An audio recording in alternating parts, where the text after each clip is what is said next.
Let's talk about the work that has to happen with the inner child. One of the things I thought was a really important nuance that you said was doing the inner child work doesn't rid you of the inner child. Like it's Thelma and Louise, like you guys are together, like, you're not going to just like cut her off and throw her out of the, she's kind of with you for the long haul, or he, or it, however you identify your inner child.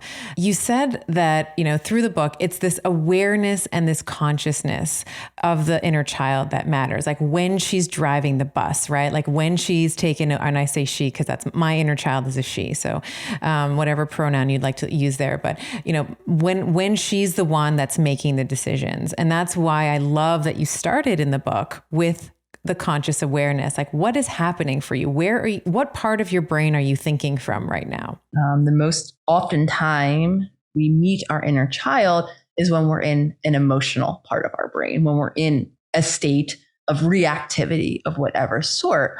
And the more you witness yourself, speaking from my own experience, what I would see in those moments of activation is I would see all of that habits and all that patterning of how I adapted or how I once coped.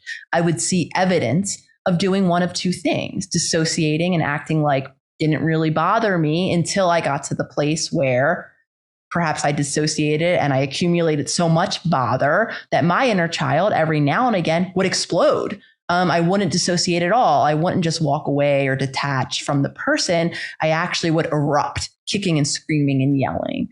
So anytime we have, a big feeling, that's a really great time to become aware that there might be a deeper scenario, a deeper narrative, a deeper wound that is being touched. However, the foundation of consciousness, learning how to inhabit the self, learning how to witness our internal world, including our emotions, will set the foundation for us to then be able to navigate our inner child's presence at all times. Because you're right.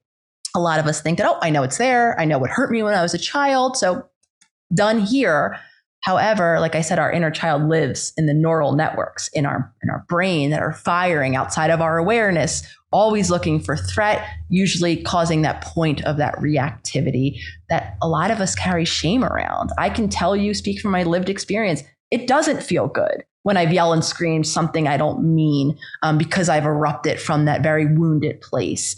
It doesn't feel good when I hear myself, when I've checked out from a situation because I'm upset with you and now I'm not going to respond to your text and I'm going to think things like, you'll miss me when I'm gone. Similar things of detachment, of again, that wounded space that I felt when I felt alone as a child. None of that feels good to view upon and to acknowledge, the pain that I might have caused loved ones. However, if I can pull back and make space for what it was, for the pain it came from, I can cultivate not only compassion, but again, over time, I can cultivate the opportunity to begin to respond in a new way, not to shame myself as many of us do.